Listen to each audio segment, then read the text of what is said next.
रजनी को बचपन से ही पेंटिंग का बहुत शौक था।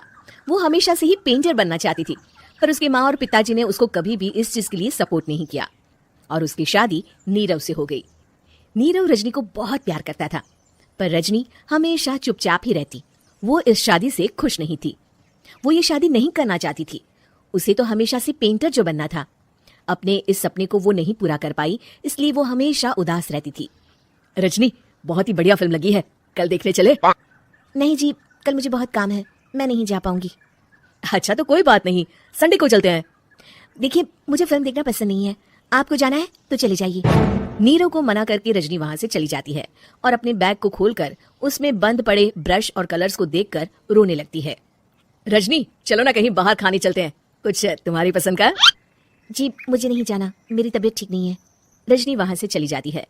नीरव को समझ नहीं आता कि रजनी उससे इतना दूर क्यों रहती है। वो जब भी उसके साथ वक्त बिताना चाहता है, रजनी कोई ना कोई बहाना बना देती है। एक दिन घर पर कोई नहीं था। रजनी घर का सारा काम जल्दी से खत्म कर लेती है। घर पर अकेले होने के कारण वो सोचती है कि वो आज पेंटिंग करेगी। वो अपने कमरे में जाकर पेंट ब्रशेस और कलर्स निकालकर जैसे ही कलर मिक्स कर रही होती है कि दरवाजे पर बेल बज जाती है। अब कौन आ गया इस वक्त? इतनी मुश्किल से तो मुझे पेंट करने का मौका मिला है। रजनी दरवाजा खोलती है तो उसकी सास अपनी सहेलियों के साथ खड़ी होती है और सब घर के अंदर आ जाते हैं। अरे बहू, सबको शरबत बनाकर पिला दे, बाहर तो बड़ी गर्मी है। जी। रजनी पेंट ना कर पाने से उदास हो जाती है। उसे गुस्सा भी आ रहा होता है कि उसने इस शादी के लिए हाँ क्यों कह दी। वो रसोई में जा रही होती है कि उसकी सास उसे रोकती है। बहू, सबके खाने का भी इंतजाम कर लेना, आज का लंच तो ये सब यहीं करेगी। हाँ। रजनी बिना कुछ कहे रसोई में चली जाती है। सबके लिए खाना बनाती है। सब खाना खाते हैं और रजनी घड़ी देखती है कि ये सब कब जाएंगे ताकि वो अपनी पेंटिंग कर सके। जब शाम होती है तब सब चले जाते हैं अपने घर। अरे बहू, सब तेरे खाने की तो बहुत तारीफ कर रहे थे, सबको बहुत अच्छा लगा खाना।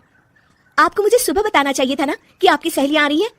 पता भी है कितना वक्त लगा सारा खाना बनाने में। अरे बहू, तू ऐसे कैसे बात कर रही है मुझसे? तो और कैसे बात करूं? मैं इस घर की कोई नौकरानी नहीं हूं कि इतना काम करूंगी।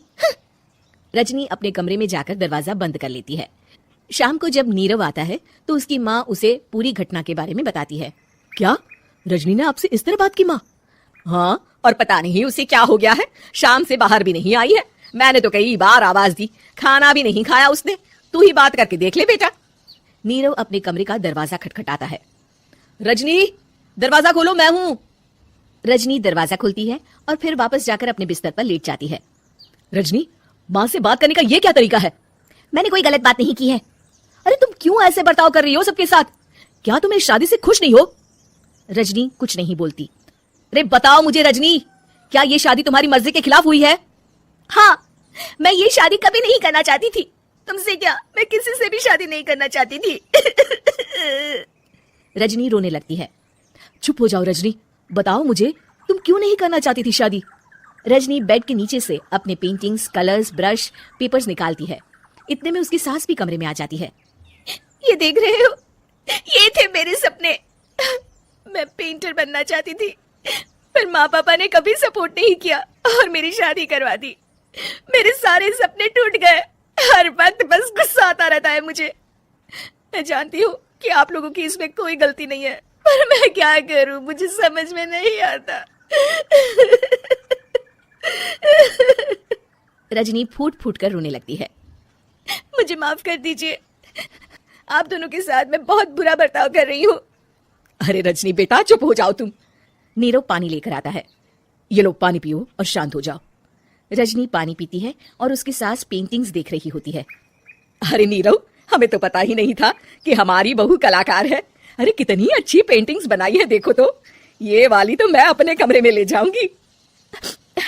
आपको ये पेंटिंग्स अच्छी लगी? अच्छी नहीं, बहुत अच्छी लगी। और तुमने हमें बताया क्यों नहीं? तुम जब चाहे पेंटिंग कर सकती हो रजनी। हम तुम्हारे सपनों को पूरा करने में तुम्हारा पूरा साथ देंगे। हाँ बेटा, हम कला की कद्र करते हैं। हम कलाकार तो नहीं, पर मुझे गर्व है कि मेरी बहू एक कलाकार है। रजनी, नीरव और सास तीनों हंस पड़ते हैं।